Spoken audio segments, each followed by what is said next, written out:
Hello दोस्तों, welcome back to my YouTube channel study pharmacy AK47।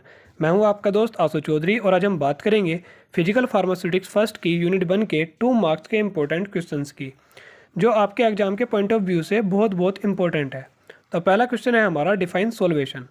तो इसमें क्या होता है कि जैसे ये कोई हमारा सोल्यूट पार्टिकल है, तो जब हम इसे सॉल्वेंट में डालते हैं तो सॉल्वेंट के जो मॉलिक्यूल्स होते हैं वो क्या करते हैं, आपस में बॉन्ड फॉर्मेशन करते हैं और इस सॉल्यूट पार्टिकल्स को चारों तरफ से घेर लेते हैं और क्या करते हैं, कॉम्प्लेक्स बनाते हैं।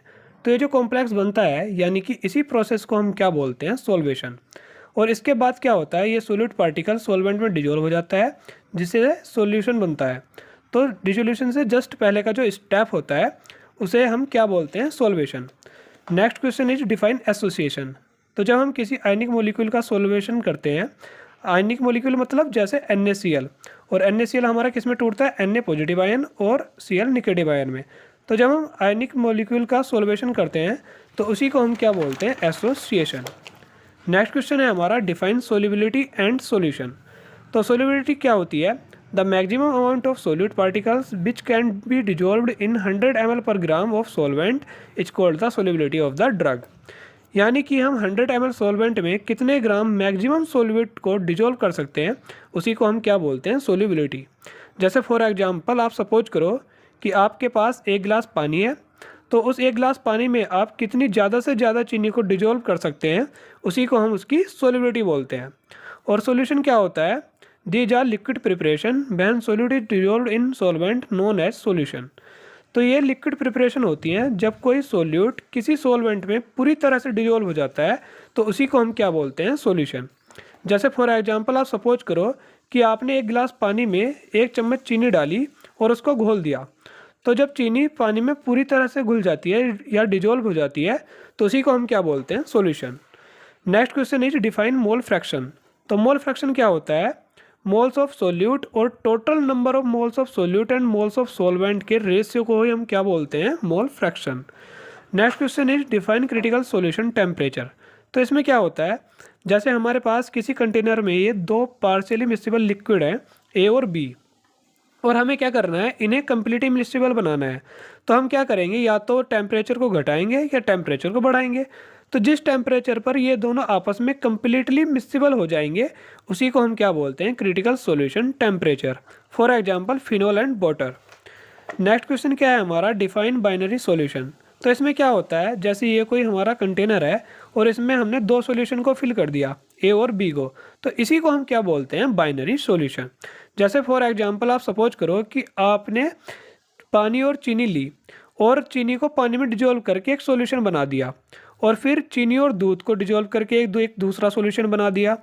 तो जब हम इन दोनों सॉल्यूशन को मिक्स करते हैं तो जो सॉल्यूशन बनता है उसी को हम क्या बोलते हैं, binary solution. Next question is differentiate between ideal and non ideal solution. तो आइडियल सॉल्यूशन क्या होता है, जो राउल्ट्स लॉ को फॉलो करता है, और नॉन आइडियल सॉल्यूशन के वो होता है जो राउल्ट्स लॉ को फॉलो नहीं करता है। नो हीट इज एब्जॉर्ब और रिलीज ड्यूरिंग डिजोल्यूशन।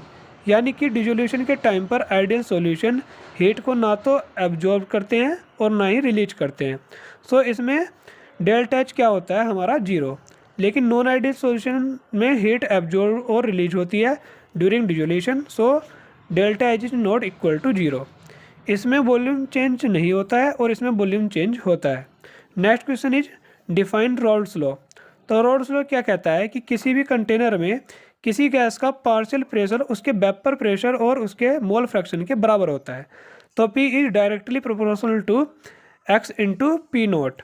जैसे फॉर एग्जांपल ये कोई हमारे पास कंटेनर है और इसमें एक गैस A है और एक गैस B है। तो A का वेपर प्रेशर क्या है, P नोट A, और B का वेपर प्रेशर क्या है, P नोट B, और इसका मोल फ्रैक्शन XA और इसका मोल फ्रैक्शन XB। तो इन दोनों का टोटल पार्शियल प्रेशर कितना हो जाएगा, हम इन दोनों को सम कर देंगे। यही हमारा क्या है, राउल्ट्स लॉ।